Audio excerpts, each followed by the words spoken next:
Morning, everyone. Welcome to Senate Judiciary Committee. It's good to be back after a weekend that everybody desperately needed, I think. We're going to take up a couple of bills this morning, starting with House Bill 46, Chancery Court Timeline for Resolution of Disputes. Representative Walters, would you like to come up and walk us through House Bill 46? Welcome. Good to see you. Good to see you this morning, Senators and Mr. Chairman. Thank you for the opportunity to be before you today. Again, this is House Bill 46, and this is in regards to the Chancery Court. And if you all remember, when we created the Chancery Court in 2019, the whole goal was to get to an expedited resolution for business cases, essentially. And it's working quite well. The numbers are proving that since it being set up and everything, every year there's more than there was the year before. Based on our population, we're doing quite well compared to other states that have chancery courts in terms of the number of filings. But the issue arises, the current law says that it will do everything possible to resolve these cases within 150 days of the filing of the action. And the struggle with that is really the early steps outside of the court's control during the pleading stage of these kind of actions that makes it very challenging to be able to complete them within that 150-day timeline, such as locating the plaintiff, serving defendants, any initial motions, temporary restraining orders, preliminary injunctions, motions to dismiss, cross claims, third-party claims. All that kind of stuff is taking place prior to ever really getting into the case itself. And so those are the things that are outside of the court's control. And so then, and they average about 50 days at least, if not closer to 75 or 100, to get all of those things resolved. And so what this bill does is simply change that 150 days from the date of filing to the date of the scheduling order. And so this really comes about from both the court side of the equation. They've said the 150 days is problematic. The attorneys on both sides of these cases that have came before the courts have said this constrained timeline is really somewhat problematic. And so that's what brought this about. How did it get on my radar, not being an attorney and not serving on the Judiciary Committee? The Chief Justice several months ago, a year ago, I guess it was, asked me to serve on the Chancery Court Advisory Committee. And so at one of the advisory committee meetings, this was brought up, and the advisory committee is made up of the justices that are the Chief Justice, or excuse me, one of the Supreme Court justices, not the Chief Justice, but then also judges that are on both sides of these kind of cases and working in this field. And they all had a consensus that this would be a better approach to move this to the 150 days from the scheduling order being the point of initiation. So with that, it's a very simple change, but would happily take any questions if there are any from the committee. Okay, thank you very much, Representative. Really appreciate it. I'm glad the Chief Justice took a chance on you. That's any questions for Representative Walters? Any questions on this bill? Representative, thanks. If you would hang on, and we're going to go to any other folks who would like to come up and testify on House Bill 46, this minor change to our Chancery Court statutes. Good morning. Good morning, Chairman Land and members of the committee. My name is Ben Birmingham. I serve as Chief Legal Officer in the Administrative Office of the Wyoming Judicial Branch. And in that role, I assist with the Chancery Court. I'm here today to just briefly state the Judicial Branch's support of this legislation. The Chancery Court's 2+ years of experience have established that this 150-day timeline from the filing of the action has proven unrealistic, unachievable, and as a result, the timeline has lost some of its meaning. And a still accelerated but much more reasonable timeline is 150 days from the issuance of that scheduling order. That's when the judges can get the parties together, exercise some control over the case, drive an aggressive schedule. So we are certainly in support of this legislation and just wanted to share that with you all. And certainly I'm happy to stand for any questions you may have. Yeah, I appreciate that, Mr. Birmingham. Would you be willing to recap some of the conversation we had during the interim on the Chancery courts. We may be asked about that upstairs. We're plugging along. It hasn't gone as quickly, I think, as some thought it might in terms of caseload, et cetera. But can you catch us up on where we are with the Chancery Court? Chairman Land is certainly happy to give you all an update. I think the way to summarize the Chancery Court's first 2 years is steady progress. For example, in our first year, we had 15 new cases. In our second year, we had 30. Altogether, we've had 48 cases filed in Chancery Court, which is actually quite an impressive number when you consider the size of Wyoming. And I say this because I could point to Georgia, which started its own business court a year or so before Wyoming. In Georgia, one of the top 10 states in terms of population and in terms of economy size, its court averages a little over 2 cases per month. And that's right where Wyoming is. We're almost at a 2 case per month average. So progress has been steady, but we're continuing to progress, and we've certainly been happy with the progress. And so, Ben, that's still a case, a situation where we are pulling in judges to help us out on the Chancery Court level, correct? Chairman Landon, that is correct. We have 2 district court judges who have their own district court dockets who are filling in, Judges Sharp and Lavery, who have really done a great job at balancing the Chancery Court workload and its accelerated pace, along with their existing heavy caseloads as district court judges. Any questions, committee? Any other questions? Thanks much. Thank you. Really appreciate you being here this morning.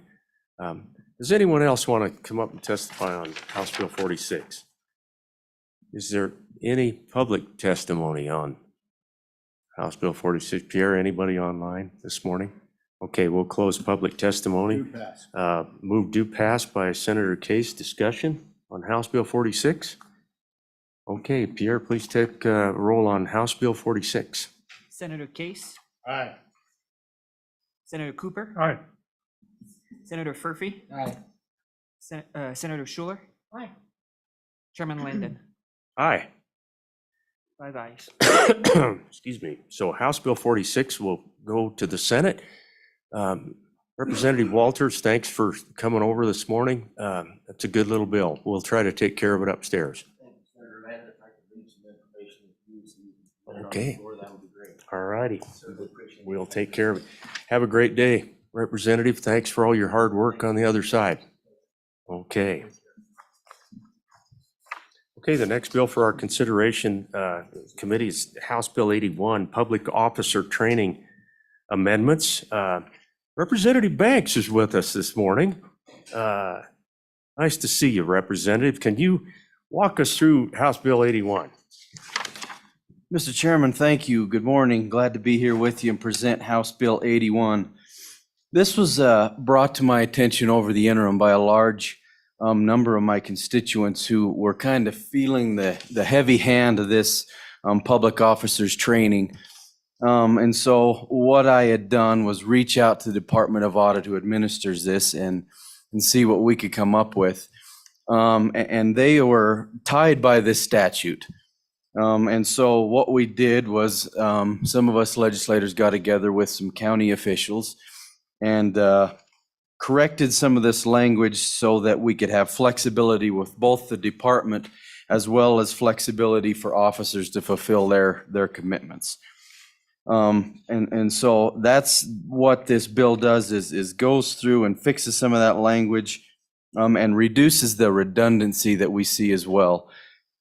Because boards and districts, at least where I have served on different boards and districts, we already have training provided that gives us insight and ability of how to fulfill our position on a board or a district responsibly. And so removing some of this redundancy for that as well is what we did. And so if you see there on page 2, you can see some of the language that we did strike there in accordance with some of our county officials' discretion. Down there on page 2, you can see the language that was added by the Corporations Committee. That was in because of some testimony by the Department of Audit that now there is some training provided that can be taken in 2 hours. So I'm neutral on whether you want to leave that in there, change it. I'll leave that up to the committee's discretion. And one of the biggest portions of this bill is on page 3, and in suggestion by the county attorney that we remove the provision that says if you don't complete this training that you'll be removed from office. We did not think that that was legal because these are elected officials. And so the basis of this bill is sometimes we don't get to see how our efforts affect people. But this is one way we felt that can have direct impact to our volunteer boards who already struggle with retaining membership. And so giving them some flexibility to keep our boards both responsible as well as under local control. Because one of my favorite things about what we've done here is the ability to keep local control in our boards and counties and districts and things. Because it states if a public officer willfully neglects or refuses to handle his accounts, then the director may request those with local authority to take further action. So again, keeping that local control, I think, is important. And so with that, Mr. Chairman, I will stand for questions. Okay, Representative, thank you. Questions for the representative? Senator Furphy. Thank you, Mr. Chairman. One of the questions that I've been hit up with is truly defining what a public officer is. I didn't have a chance to check the regulations, but could you answer that for me? Thank you. Representative, go ahead. Mr. Chairman, thank you. And it is included down further in the statute. It's not included in this bill, but down in the statute, I think public officer is defined as the person who handles the financial accounts of that board or office. And then there's a second definition that says the governing body over the person who handles those financial accounts is a definition that is further on down in this statute. Follow up, Mr. Chairman. Go ahead, Senator. Absolutely. So the questions come up to me is, does that definition mean, for example, school boards who oversee the financial officer, each one of the school boards have to go through training? Thank you. Go ahead, Representative. Mr. Chairman, thank you. Senator, according to what the information that people in my county have from the Department of Audit, yes, they are included in that and we're required to take the training. Okay, go ahead, Senator Furphy. Any That's follow-up? good. Okay. Any other questions of the representative this morning? Okay, Representative Banks, if you could hang on, we'd sure love to have you stick around. I want to get to some other folks who might want to visit with us about this bill. Well done. Okay. Does anyone else want to come forward and testify on House Bill 81? We're considering public officer training amendments in this bill. Good morning, gentlemen. Nice to see you. But You as well? you know how to do this, so we need to have a name, and you don't have to give out your social security number or anything like that. So, Good morning, Mr. Chairman, Yeah. members of the committee. Justin Chavez, Director of the Department of Audit. I have with me Mike Hansen. He's our Public Funds Administrator. That's the division that is responsible within our department for administering this part of the statute. And I just wanted to give the committee some information on what we've done, where we're at currently in terms of training. So we started out with the department. We've provided 4 trainings to this point. We started out in July with what we called a soft opening. That was only locally, so local public officers, just to kind of do an initial run, get some feedback. That one was in person. We did a second one in August. That one was a hybrid version. We had an in-person option with a virtual option.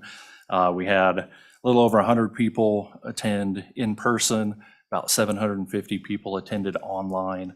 That one was a little over 5 hours long, in large part because we took the time to answer questions about people's specific situations. Then in September, we had a specific request from the Wyoming Association of County Officers. So we put on a training specifically for them. That was in person. That was about 4.5 hours. And then in October, we did another virtual option. There was so much demand in the August training for virtual that we put on a second virtual, because the virtual in August was restricted to 500 logins. So we offered a second virtual option in October, and we had about 650 people attend that one. That one was right about 4 hours long. So then what we have also done is the current statute allows us, rather than us doing direct training, to basically approve other trainings. And so historically, what we've done is a lot of associations provide training, as the representative mentioned. Typically, those trainings don't touch a lot on internal controls over financial stuff, which is what we see in our audits, where that is lacking, both by the public officers themselves and then governing bodies that should have some knowledge and some role in that internal control structure. So what we've done is we've worked with a number of different associations to approve their training. So essentially what has happened is we've taken what we've done historically in person, and basically that's now virtual. So historically, we'd have associations reach out to us and say, hey, can you come to our training and provide audit-related, internal control-related training? And we have done that. So now what we've done here is we have worked with a number of associations to say, if your training includes this content, then we don't need to give that training. They can just go to their normal training, and that will satisfy this requirement. So that started back in May. So May 1st, WAM, Wyoming Association of Municipalities, we approved their training. So all municipality people can just go to that normal training, and that will suffice for the statutory requirement. A couple weeks later, we approved the Conservation District's training. A couple weeks after that, we approved the Wyoming Rural Water Systems training. And so we've continued approving. There's a few more after that. And so currently there's 3 on-demand virtual options that you can take anytime you want to. It's self-paced, the longest of which is about 2.5 hours. So that's where we're at training-wise, what we've done, where we're at. Director, thank you. And I apologize, I did not catch your name. Can you? Yeah, Mr. Chairman, Michael Hansen, the Public Funds Administrator for the Department of Audit. Welcome, Mr. Hanson. Appreciate you being here. Committee questions for the director. Senator Schuler. Thank you, Mr. Chairman. The question I had a few questions over in my neck of the woods. One of them, I think Senator Furphy brought up a good point, was from a school board member and saying, you know, I'm not the treasurer of my school board. We have a financial officer that runs our school. Why would I have to take it? And I guess I'm kind of asking the same thing, even with our special districts and county commissioners and that sort of thing. If they're not directly involved as a treasurer or something of that nature, why would they all be required to take the training? Director, Mr. Chairman, Senator Schuler, I think it goes to, in my mind, awareness. So like I say, what we see in audits is a lack of knowledge of internal controls when it comes to the governing boards, because we're not just talking the treasurer of the board and how the treasurer handles finance, but the entire governing body's involvement in the internal control structure. And so, like I say, what we see when we have audit findings. One of the main underlying causes is a lack of involvement from the governing body. When we identify, well, basically most of the frauds that we've worked on have been allowed to happen in large part because of the governing body not knowing, not being experienced with internal control structure and not being involved. And we've actually had instances where the main fiscal officer of an entity has convinced the governing body that they shouldn't look at something or that they can't look at something. And so they don't. And then we've had people steal hundreds of thousands of dollars. And so I think it's about creating an awareness. You know, the more people that kind of know and pay attention, you know, I kind of equate it to as state employees, we all have to take regular cybersecurity training to make sure that our data doesn't get exposed. And so the more people that are looking, it's kind of a see something, say something type of thought process. Senator Schuler, follow up? Thank you, Mr. Chairman. Just one other question that I had. I don't think I saw it in here, but let's say, for instance, a person takes a training, they get reelected to a board. Do they have to take it again, or is it a one-time deal? Mr. Chairman, Senator Schuler, it's a one-time deal. Once you take the training, you're done. Further questions? Senator Case. Thank you, Mr. Chairman. Mr. Director, welcome. Have you been around long enough to know how this has gone back and forth a bit, and how you know, some work that was done a few years ago, we decided that our government entities needed more training, and we went down that road. And that was, some of it, we had a task force on special districts, which I had the opportunity to lead, or I don't know if opportunity is the right word, but and some of this came about from that task force.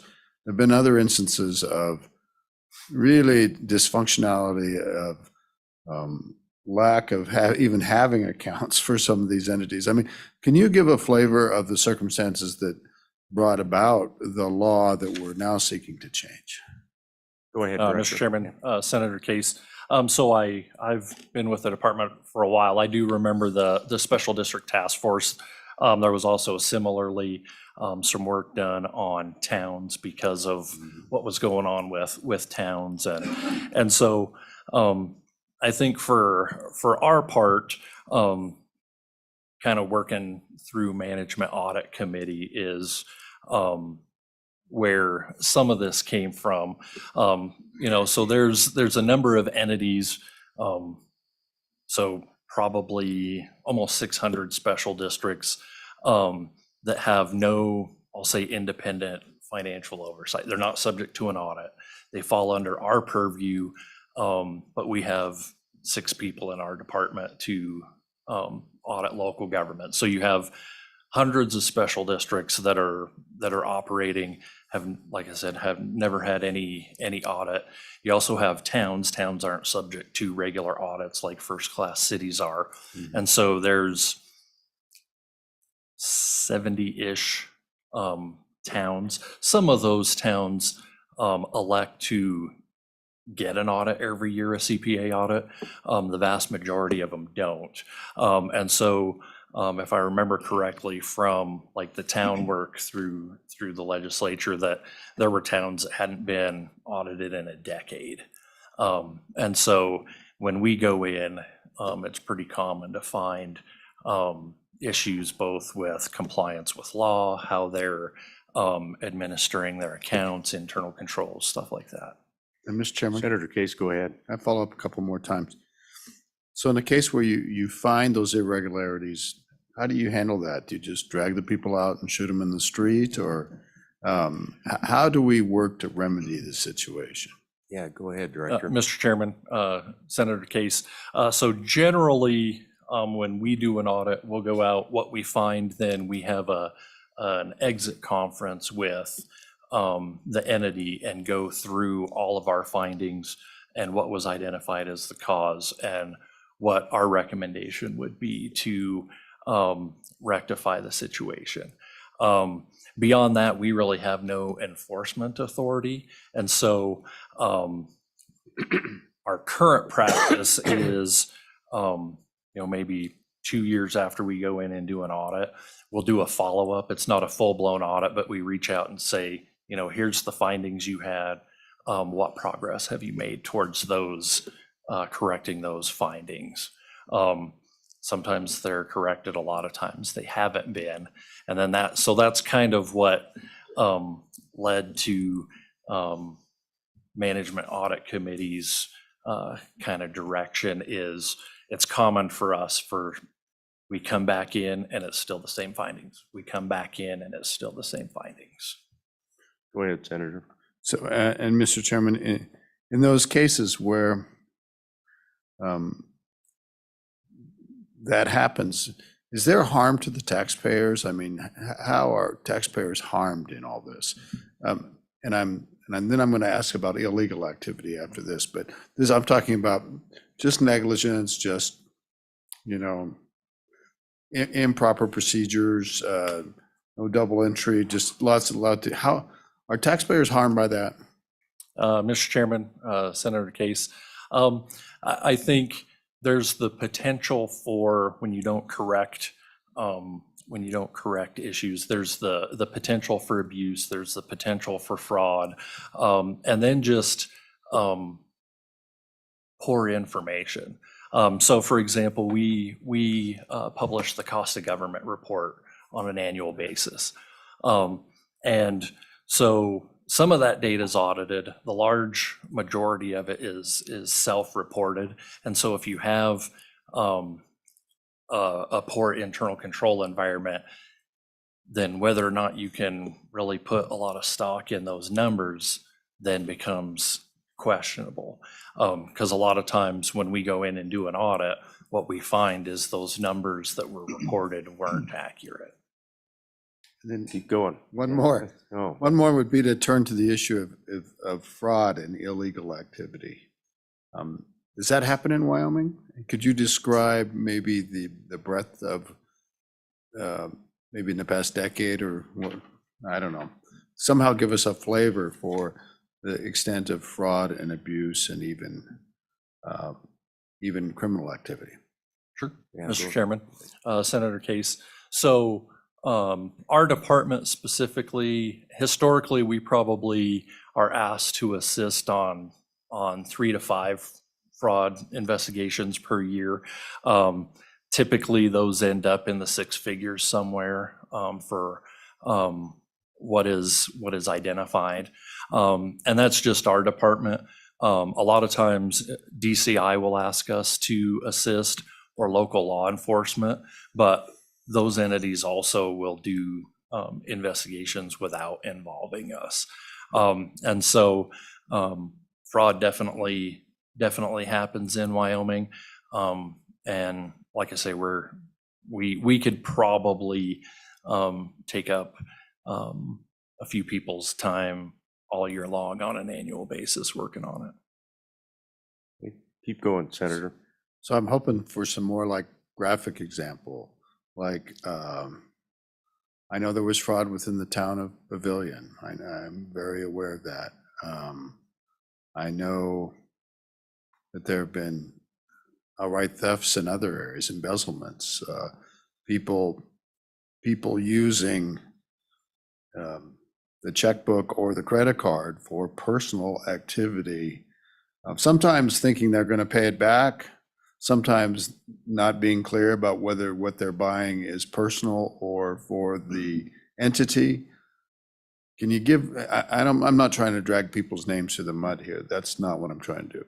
Just a flavor of these kind of issues and how common they are. Yeah, Director, I think I kind of agree with where we're going with this. There's a reason why these statutes were here in the first place, right? So go ahead. Mr. Chairman, Senator Case, so are you looking for like specific examples? Kind of. We could generate a list and provide that to the committee. Or I could go through some other specific examples. Well, Mr. Chairman, I'm ahead. trying to show, and you can say that I'm right or wrong, this is actually more common than we realize, that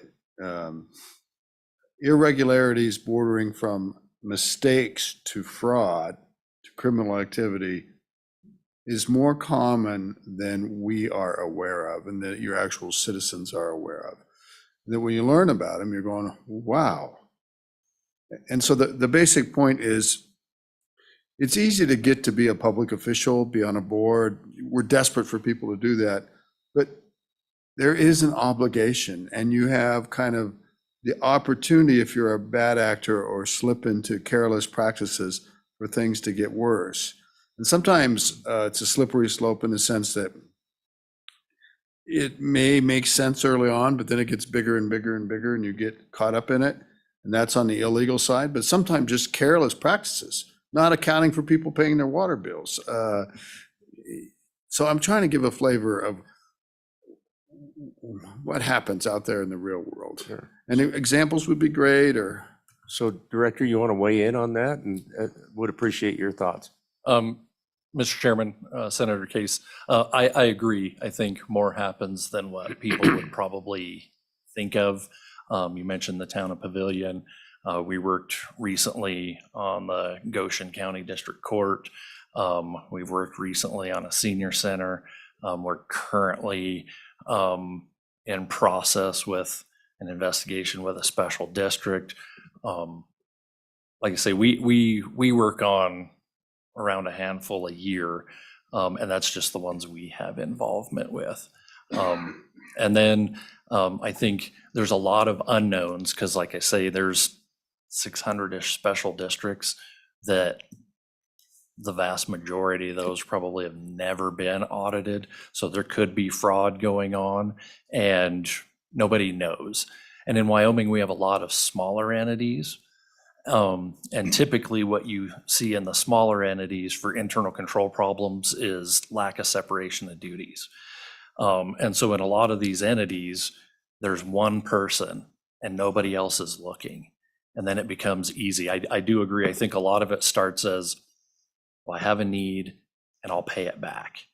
But then once that need continues and there's nobody looking, and now they know that it's been perpetrated without anyone finding out, then it just kind of snowballs. And if you look at like the Association of Certified Fraud Examiners, they put out a report every year, report to the nations on fraud. And so the average fraud goes on for 1.5 years before anybody notices. And so that's a long time, and an opportunity for quite a bit of taxpayer money to be taken. So the question of the day, Director, is, first of all, if a pretty heavy dose of training has still not allowed us to get our arms around all the fraud that might exist out there, are we okay with lowering that bar a little bit?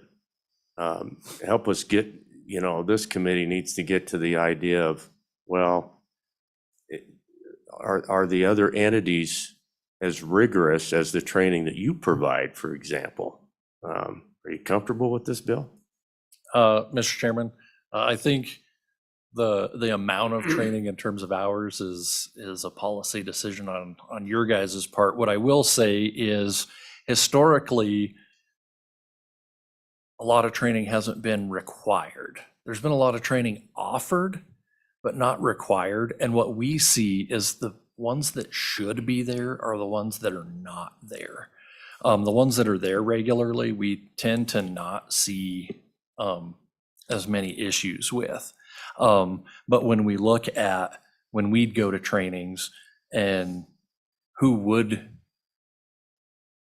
not there, and then we go into those entities, we see a lot of issues. So that sounds like parent-teacher conferences to me, but anyway. Those who should be just don't attend. I'm curious about, excuse me, Director, but they, one of the committees on the other side put put an amendment in the bill of, training can't last more than 4 hours. Can you train people up in 4 hours? Mr. Chairman, I think we can give a kind of a baseline knowledge of internal controls and related statutes. Like I say, I think in our mind, it's a lot about creating awareness. What we're training is fairly surface level and basic, but I think it takes the step towards creating awareness. Okay. Further questions of the director? Thank you both, gentlemen. If you're going to be here this morning, we may reserve the right to get back to you and ask another question, okay? Sure. We're going to go to further testimony. Would anyone else like to testify on House Bill 81 this morning? Looks like we've got some local government officials coming our way. Gentlemen, good to see both of you this morning. Morning, Mr. Chairman. Bob Morning. McLaurin with WHAM. We have been working with the Department of Audit, and we have currently trained about half of the 600 local elected officials, city council members and mayors in the state. We're fine with the bill. That it definitely has lessened the requirements a little bit, but we're okay with it as drafted. We're going to continue to do training of local elected officials, regardless of what this bill does. So but we're good with the bill.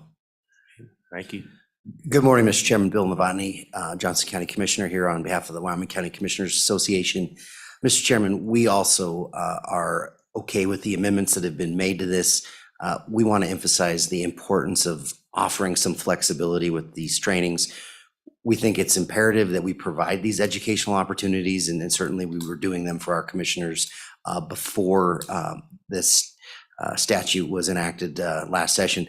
The biggest thing is when you look at the boards and commissions that we appoint in our communities, whether it's the local predator board, it's the folks that serve on the joint powers board for the small park that has an annual budget of less than $2,000. It basically pays to spray weeds and cover their liability insurance. And so we need the flexibility in this training because not everybody can leave work or find childcare to sit through that 8-hour class that had to be in person, or if they were doing it online and there was a proctor there. So if it's modules that they can take at their own pace, their own speed, just giving them that flexibility so that they can receive that training, but at a pace and a quality that meets their needs. So thank you, Mr. Chairman and members of the committee. So, Mr. Novotny, are you comfortable that you can get people up to speed without this higher bar?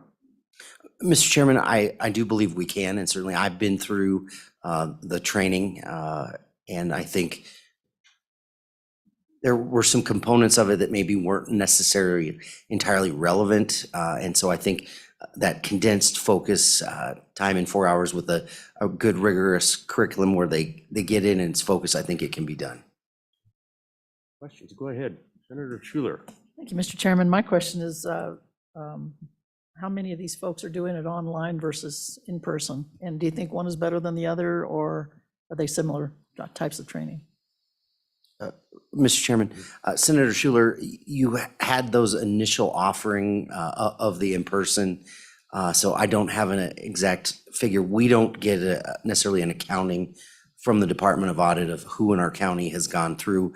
We're soliciting from our board members as they've taken the training and gotten the certificate that the department sends out to get that information to us. But breakdown of in-person versus online, I think thus far more people have used that virtual option for the day that there is an in-person training to get through the course, because it just fits better with not having to travel to Cheyenne or Casper where those are offered. Further questions? So I guess I'd be interested in the cities and the counties. Is this training that you would provide in lieu of what the Department of Audit would provide? Is that a mandatory thing that you, for across the board, out across the state? To start with you, Bob, what's it? Mr. Chairman, we began our training after the bill passed a couple of years ago. Justin Schilling, our membership services manager, worked with the Department of Audit, and they approved what we're doing. Most of our training is in person because we offer it. We just ran about 50 or 60 elected officials through last week, and we had the WHAM Winter Conference. We always have, a training session at the summer conference where we typically get, 200 or 300 elected officials. So most of ours are in person, and I'm sure some of them have taken them online. But my experience is we're mostly doing it at our conferences, making it part of the conference. Okay. Mr. Novotny? Mr. Chairman, same goes for the counties. We offered the training at Waco, which is the Wyoming Association of County Officers, so that we could cover clerks, commissioners, and county treasurers in that setting. We then also plan to offer it at our winter conference where we were here last week. But at that point, there were enough commissioners who had been through the training either at Waco or in the virtual hybrid option that we didn't need to offer it again.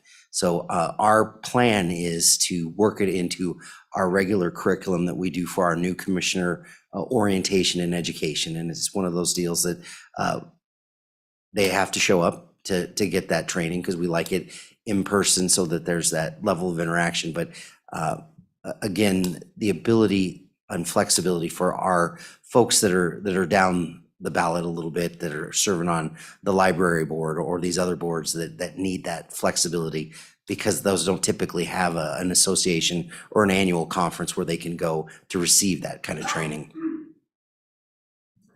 Thank you, gentlemen. Anything, committee? Anything else for? Go ahead, Senator Cooper. Thank you, Mr. Chairman. Mr. Novotny, specifically on special districts such as a library board or maybe a predator board, that small park board you were talking about, how necessary is this training for the people that don't have control of the purse strings?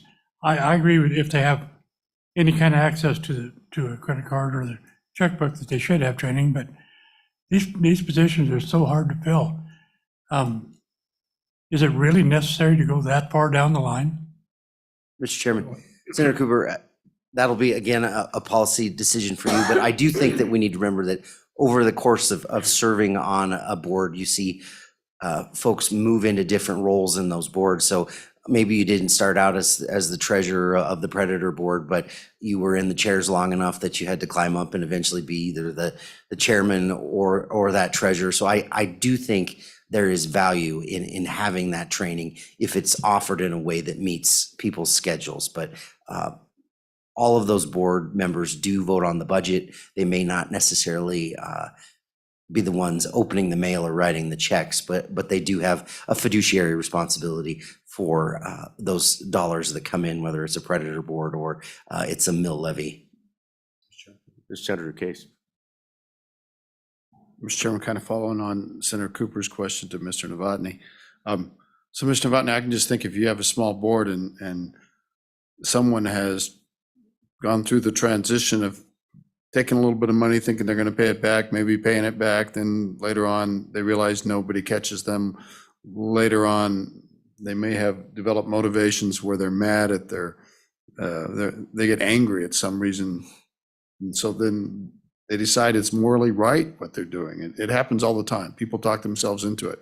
When you have someone doing that on a board, wouldn't it be helpful to have other members of the board be at least aware of basic fiscal controls, basic operational things, so that maybe they're more likely than anyone else to possibly be the first people to sense that something might be wrong with that officer.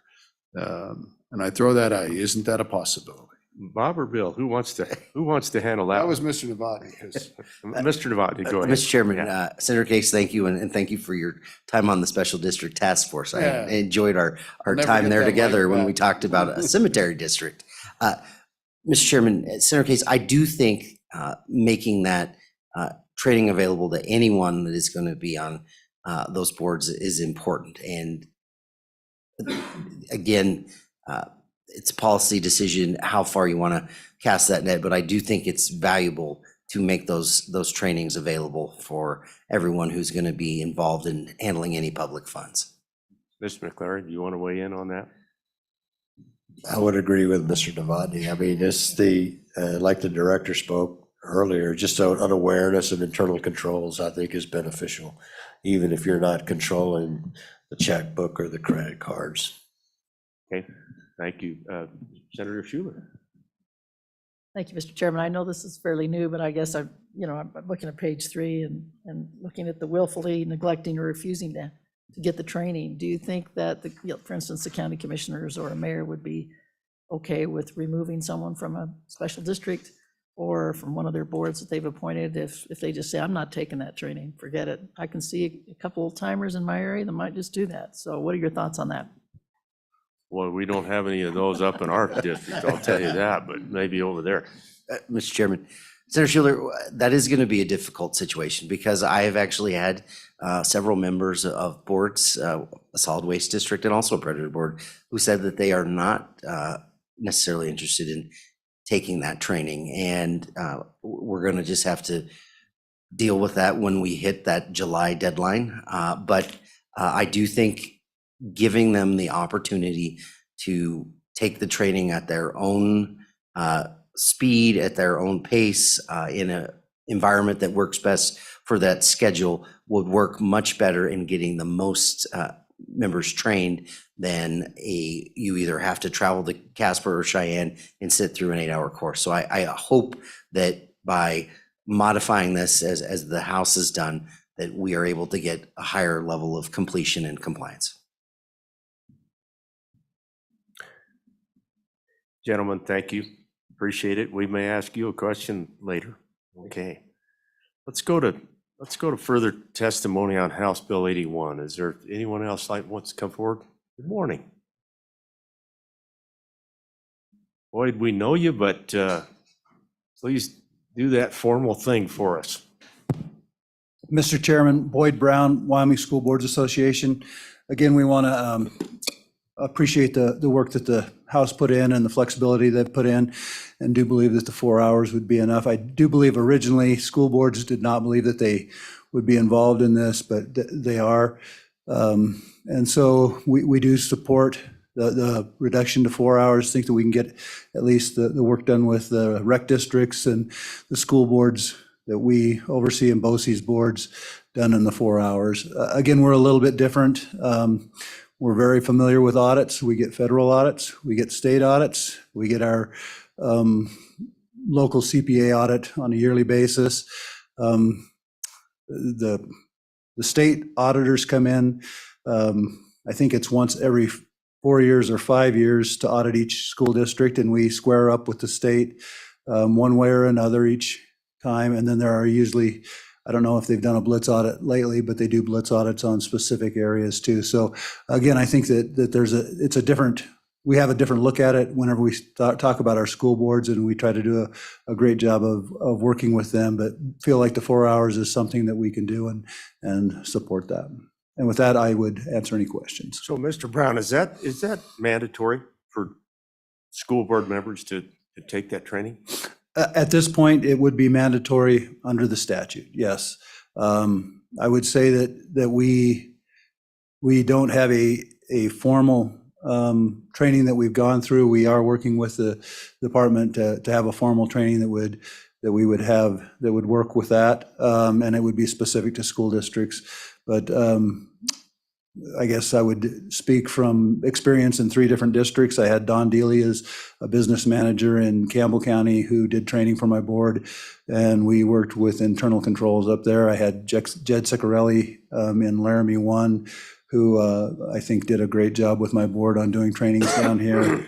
And then whenever I was in Sheridan 3, as you know, the largest and smallest, it was a little more difficult in Sheridan 3, and I probably did a little bit more of the training myself there with my business manager in that district. Yeah, I know all of those gentlemen you mentioned, good hands. So questions, committee, for the school boards? Any questions? Boyd, thanks. Appreciate you being here. Anyone else want to come up on House Bill 81? Good morning. Welcome.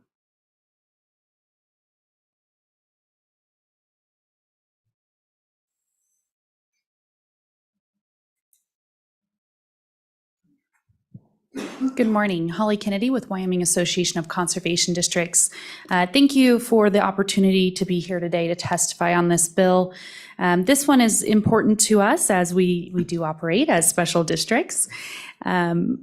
So, to start off, I would say, I'd like to say that we do support this bill and the changes that it makes. As many of you are probably aware, the Wyoming Association of Conservation Districts already does a training and has for a number of years. We do a spring supervisor training. We in fact just held this last week for this year's training, where we had several people take it that didn't have to take it. They weren't taking it to meet these new requirements. They were taking it as a refresher course because of the quality of the material.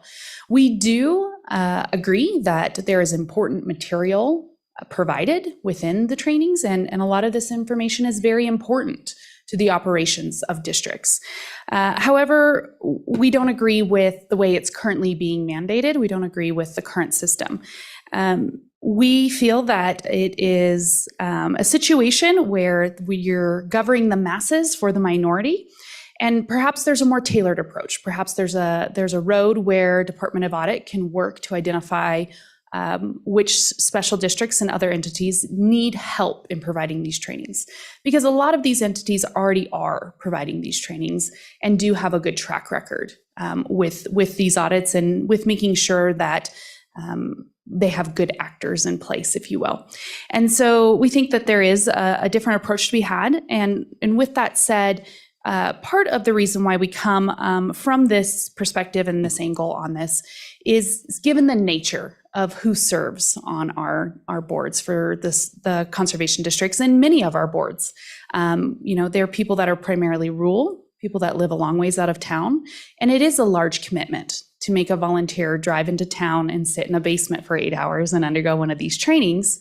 It's another thing when you're looking at expectation of level of retention from that kind of a training.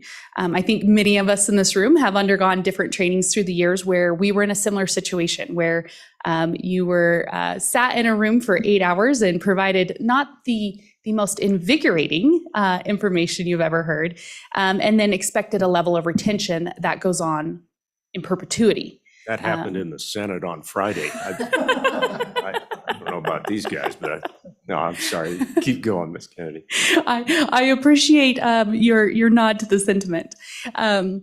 For us, we feel that, again, there's a lot of trainings in place that do already accomplish this, especially when you're looking at a one and done type of training, rather than something that's provided on a routine basis. And we would go further to say, perhaps the best method is just making sure that everyone gets a notebook of the materials. I don't know about you guys, but when I really need to understand something, I prefer to read it, and I prefer to have something that I can go back and access as needed to refresh my memory and when I need to look up and see if perhaps we're still on the right track.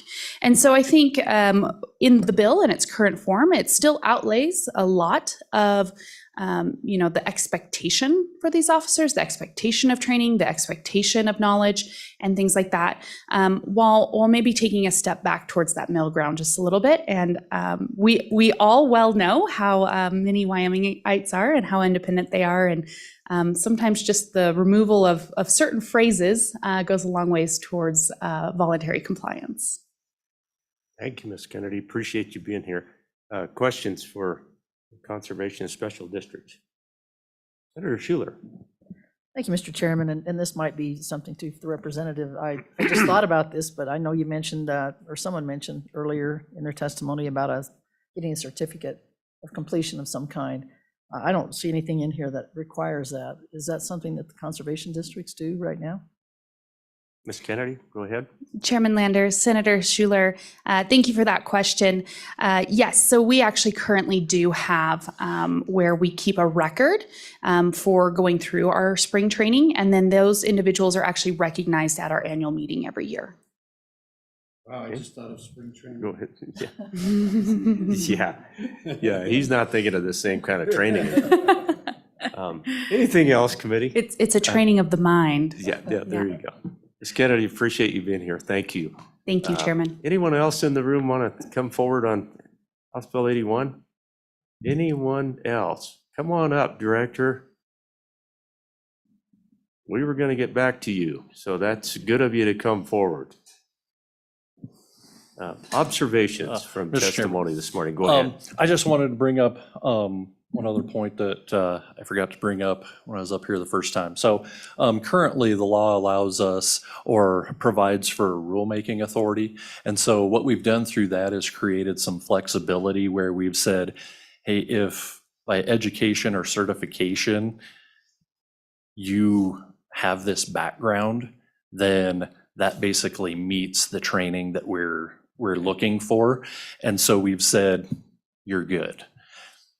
This bill would strike the rulemaking, and so that would leave just statutory language that says the only exceptions are if a virtual format doesn't exist, which there's at least 3 of those, or if it's cost prohibitive. 2 of those 3 virtual are free. So really, there would be no exceptions without our rules. So we're talking 60-ish people right now who we've said, you know, your degree's in accounting, you're a CPA, we know that you have this background. So without the rules, we have an additional 60 or so people that would have to take it. Again, that would be a decision on your guys' part, but just wanted to point out that to the committee. So that rulemaking, essentially, Director, you're saying it would give you more flexibility. That's the language at the top of page 2 that you're referencing. Is that? Mr. Chairman, yes, where it says. Sounds like your preference would be that maybe we don't strike that language because that allows you to work a little bit more with these districts and local government. Mr. Chairman, I think it does provide additional flexibility for us. Questions of the director? It's an interesting aspect. So, Director, it sounds like you're willing to work with all of these entities. And any further thoughts on this bill for us? Mr. Chairman, I would just say that absolutely we are willing to work with different entities on the requirements. Again, I think it's for us, it's about creating awareness. Like I say, there are a lot of entities in this state that don't get looked at. Can we say whether or not their financials are in good order? Can we say whether or not there's fraud? We can't. They're not being looked at in that manner. So can you still do blitz audits of, if this bill passes, you still have the capability to go out there and handpick a few just to audit once in a while? Mr. Chairman, yes. So the term blitz audit we've historically done with school districts. And so that's if we identify an area where it seems like there's a pretty common issue across multiple districts, then what we'll do is we'll just audit that one thing for all districts. Typically, when we do an audit of a school district, a funding model audit, we have multiple components that we'll look at. Sure. But for a blitz audit, we identify one issue, narrower scope, and then we'll look at everybody. So I don't think this wouldn't affect our ability to do any type of audit. So that would include local government, conservation districts. You could pick a handful and audit at any time. Mr. Chairman, yes, and we do. We audit special districts. We audit towns. It's just a matter of the number of those entities versus the resources we have. Right. Just dictates that there's a relatively small portion of that population that gets audited. Yeah, thank you, Director. Anything else, committee? Thanks for coming back up, Director. Appreciate you. Pierre, is there anybody online today who wants to testify? Once again, anyone else want to testify on House Bill 81. Representative Banks, do you want to come back up? Any thoughts you're sure welcome to share with us? Have one more bite at the apple before we throw this in the oven. Yeah, Mr. Chairman, thank you. I think the good people on the special districts and the school boards have kind of met the thoughts of my constituents as well, of still having the ability to do training where it's needed, but just taking a step back and allowing that flexibility, I think is going to be big upon all the, as the language has said, people down the ballot, of just allowing them to, and it says right there on page 2, provide comprehensive written materials. And I think that was brought up by our conservation people, to get a notebook of some things so you can review it, because anybody can sit in 8 hours and it'll go in one ear and out the other. And so I think what this does is make it so there needs to be a virtual option so that you can sit there and do it and work through it yourself and kind of retain it more. But I think that just allowing the flexibility on both ends is going to be beneficial going forward. So thanks for the opportunity. Representative, thank you for that. And how do you feel about maybe putting some rulemaking authority back in for the auditor and his staff? What did you think about what we just talked about with regard to the rulemaking? Does give them a little more flexibility to be able to work with these local entities, doesn't it? Do we Mr. want to bring Chairman, that thank you. language back in? Mr. Chairman, I'm hesitant just because of the conversations I had throughout the summer. This is the first time really that I've heard that gives them flexibility. So I like that was testified now, but that was a different story than what I heard this summer. So I'm kind of hesitant going forward with that. I like the ability that they stated you can still audit. If you think there's a problem, go in, audit, and this still gives you the ability to take action if they're out of compliance. But I guess I would leave that to the discretion of the committee of whether or not you want to put the rulemaking back under that authority. Okay, thank you, Representative. Thank you. Anything, committee? Okay, I'm going to close public testimony and on House Bill 81. What's your pleasure on this bill, committee? Yes. Okay, do pass by Senator Cooper. Discussion. Mr. Chairman. Senator Cooper, go ahead. And then we'll go with Senator King. What's your bill? Okay. You're both pointing at each other. Go ahead. I would Go ahead, move that Senator we King. reestablish the language that's stricken on lines 2 through 4 on page 2. On page 2, line That's the 2. rulemaking.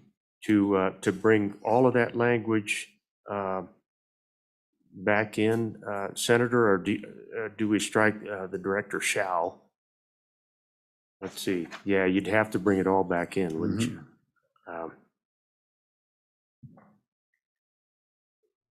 Okay. Discussion on the proposed amendment. So, Mr. Chairman. go ahead, Senator Cooper. I would be opposed to that amendment. The feedback I got through the summer and the fall was very similar to what Representative Banks just represented. Most of my special districts thought this was overreaching, and they had whether it's my opinion or not, they had a huge mistrust for the rulemaking process, and they'd rather see it hard in writing. Thank you. Okay. Further discussion on the amendment? Mr. Chairman, my Go ahead, experience is, Senator Case. I've had similar experience to Senator Cooper, but I also note, especially with the conservation district, like the Upper Wind Conservation District, they were so adamantly against the changes to the law. And we meet with them every year in part of the Meet Your Legislator Day in Riverton, and the whole county delegation gets back.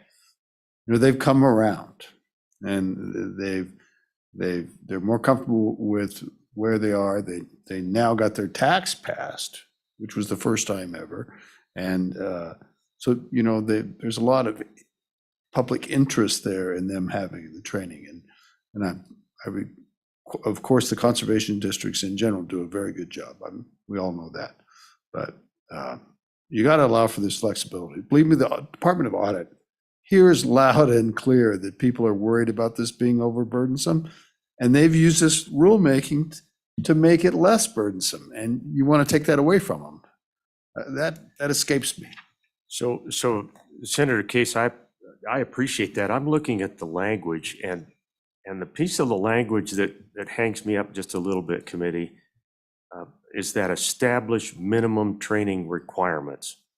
I've heard this morning that we've got entities already doing that within their bailiwicks, and I wonder if there isn't a little bit better language that we could keep department rule in there, but not mandate in the statutory language that the director of audit is going to establish these minimum training requirements. Any thoughts on that, Senator Case? Well, Mr. Chairman, you would have to read that context with the new language that the House Committee added on lines 21 through 23. So, it's all a balancing act. Establish minimum training requirements, but the training shall not exceed 4 hours. And the training, you can put that together, and I think that is, I don't really like the 4 hours. I think some of the officers ought to have more hours than that, and I don't know if I'll try to deal with that or not, but the point is you got to read it all together. Yeah. Okay, committee, anything else on the proposed amendment? All those in favor of Senator Case's motion, say aye. Aye. Any opposed, no. No. Division. Okay, we got used to saying that on Friday. Okay, so we won't pull that language in here in the committee, but it is worth thinking about that as this bill moves on up. Mr. Chairman, I have another amendment. So, Senator Case. I would, on line 21, strike shall not exceed 4 hours, and line 22, and the training. So the sentence would read, the training may be completed on the public officer's personal time. Okay, everybody understand the motion? What it would read, lines 21 and 22 would then read, the training may be completed on the public officer's personal time. And Mr. Chairman, the reason I do this is 4 hours is probably plenty for most members, but for officers or financial, 4 hours seems pretty de minimis to me. I'm kind of compelled to go the same way. I'm not sure you want to put a hard and fast limit on hours. We state here that the training can be completed on their own time. Any other thoughts on the motion? All in favor of Senator Case's motion, say aye. Aye. Opposed, no? No. Okay. We will strike the language shall all the way through training.